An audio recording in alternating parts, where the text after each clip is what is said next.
Are you listening? This week's game of the week is Orcs Must Die 3 from Robots Entertainment. Warning, a ton of orcs were harmed in the process of making this video. So to make up for our actions, we have since made a donation to the People for the Ethical Treatment of Orcs and encourage you all to do the same. And with that out of the way, I love this game. Admittedly, I went into it with my expectations being pretty low because I've never played an Orcs Must Die game or even a tower defense game. But having played this game multiple times now, I can admit that I am 100% addicted. Orcs Must Die 3, at its core, is a tower defense game where each round you will face waves of enemies trying to storm their way to your portal. However, as you progress through the game, you will unlock new weapons and traps that can range from things like lava pits, floor spikes, wooden barriers, archers, or even tar pits, meaning that each level has immediate replayability as upon completion you have unlocked a brand new set of weapons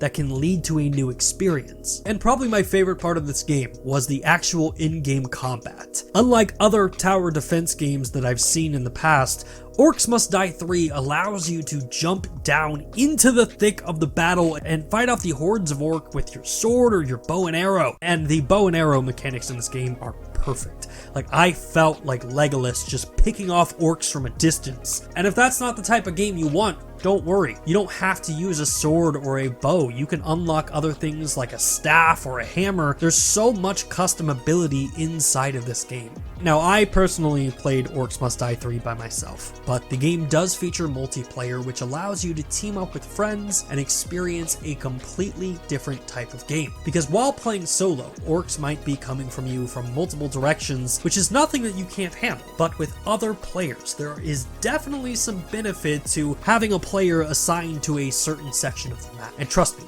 friends become pretty necessary towards the latter part of the game, especially when you begin to face off against waves of 500 orcs. And in closing, I really enjoyed my time with this game, and I think that the power of Google Stadia really gets a unique opportunity to shine, especially with the load times.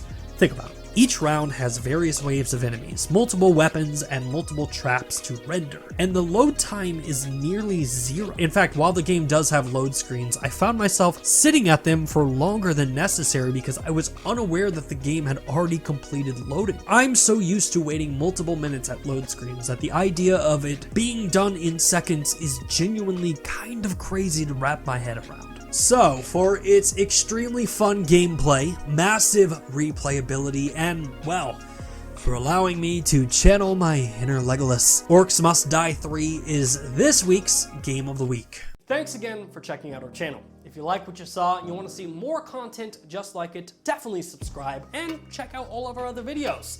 If you don't, well, the internet's going to explode. That's right, you heard it here first. If you don't click that subscribe button, the internet will implode. What are you waiting for? Save the world.